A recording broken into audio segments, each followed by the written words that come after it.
What happens when you're literally fighting for your life in the high-dependency ward and your own mother shows up 3 days late, not with tears or panic, but with the curious stare of someone watching their favorite TV show?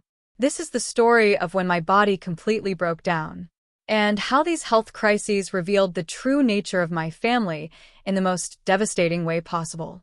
What I'm about to share will show you just how deep the dysfunction runs in my family. After a lifetime of my mother putting everyone else before me, a pattern that continued as she treated my daughter the same way for 2 years, always choosing her sister's calls over our needs, the toxic environment was taking its toll on all of us.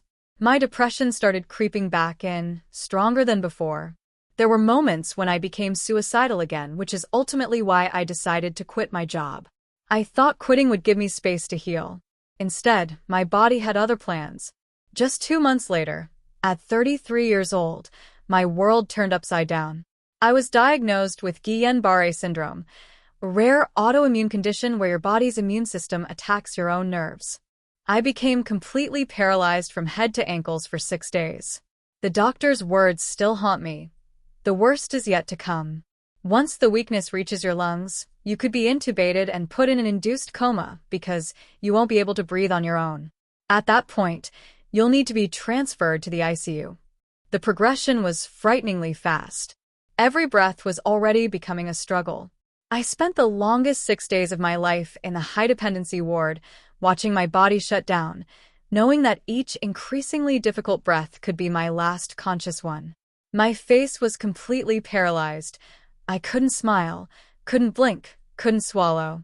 I was on adult diapers because I couldn't even use the bathroom. All dignity stripped away as I lay there getting wiped down by nurses. This is when I truly understood what a fate worse than death means.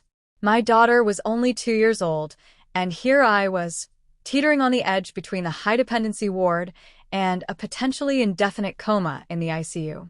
I was hospitalized on the evening of August 2017. It was my birthday. My husband immediately told my parents I was in the high-dependency ward, fighting for my life. Did they rush to the hospital? Did they call to check on me? No. My husband even called my dad to remind him again about my condition. But instead of urgency, he got an interrogation. Why? What illness was it? What high-dependency ward? How come she's sick? Getting answers was more important than rushing to my side. Then Dad suggested waiting until the 3rd day. He had his own cancer medical appointment that day and wanted to handle both hospital visits efficiently. But here's what really reveals their priorities. My mother had no medical appointment. Nothing was physically stopping her from coming on day 1, day 2, or even just calling to check on my condition. When I later confronted her about this, her response was chilling. Your dad decides. I follow instructions. That was it. No mention of not knowing the route to the hospital, no acknowledgement of the gravity of the situation. Just blind obedience to avoid taking any responsibility for her own choices as a mother. They didn't visit the next day. They didn't call on my birthday. I was literally paralyzed and potentially dying, and they treated it like it wasn't urgent. They finally showed up on the 3rd day, when I was at my absolute worst.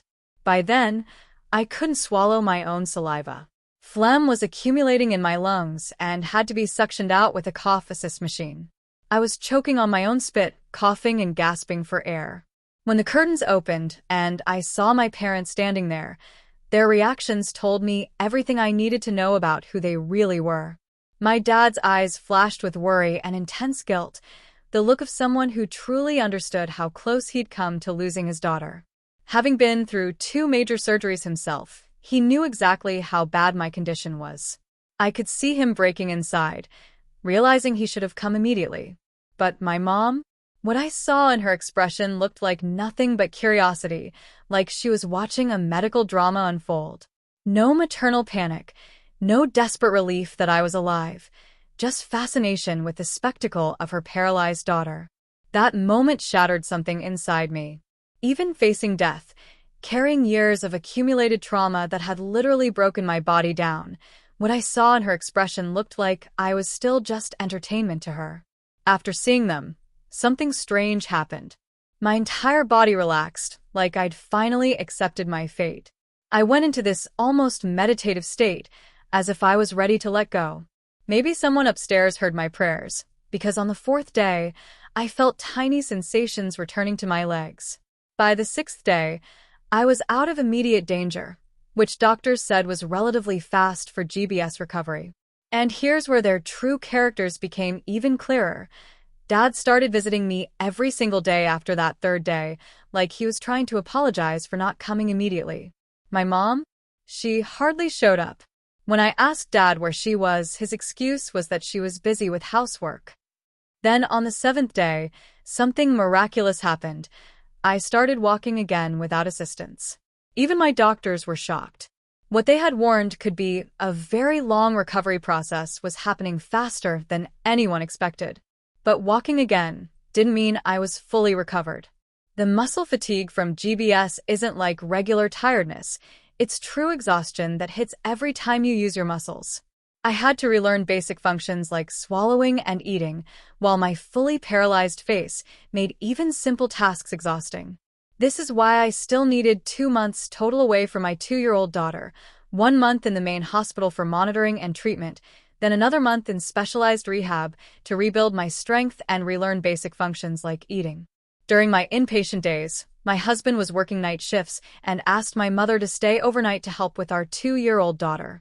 Despite repeatedly explaining his schedule, she kept calling him throughout the night, from 12 a.m. to 5 a.m., disrupting his work. When he arrived home at 5 a.m., she was already positioned by the door with her bag packed, ready to leave the moment he walked in. Meanwhile, my daughter had been crying and hungry during her growth spurt, needing milk and comfort that my mother simply ignored. This was the help I was getting during my recovery from near death. After discharge from hospital, Dad would accompany me to the park for rehabilitation exercises, even though his own body was failing. That's when I realized his time was running short, but he was still prioritizing my recovery over his own health.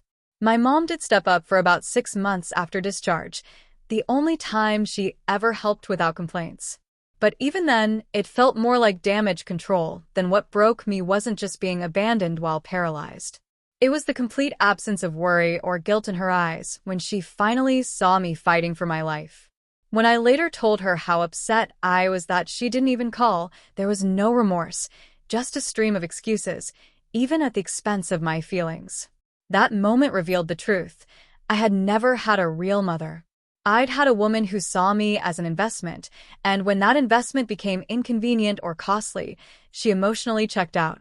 During my outpatient recovery, the frustration of my face not healing properly would sometimes overwhelm me, and I'd lash out in anger.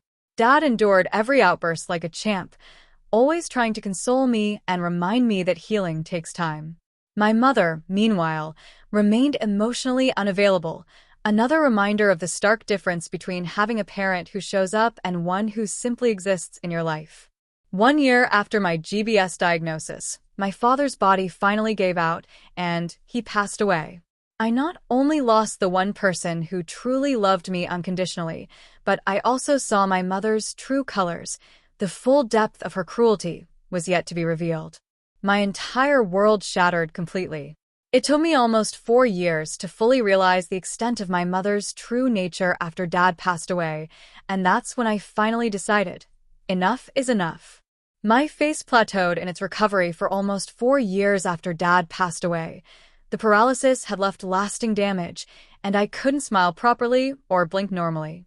That's when I discovered the body keeps the score and realized I needed something beyond medical treatment. My body had been carrying trauma I was never meant to bear alone. In my next video, I'll share what happened when my mother found my father's body and how her cold response revealed just how indifferent she could truly be. If you've experienced medical crises while dealing with toxic family members, you're not alone. Surviving isn't just about your body healing. Sometimes it's about finally seeing the truth about the people who are supposed to protect you and choosing to protect yourself instead.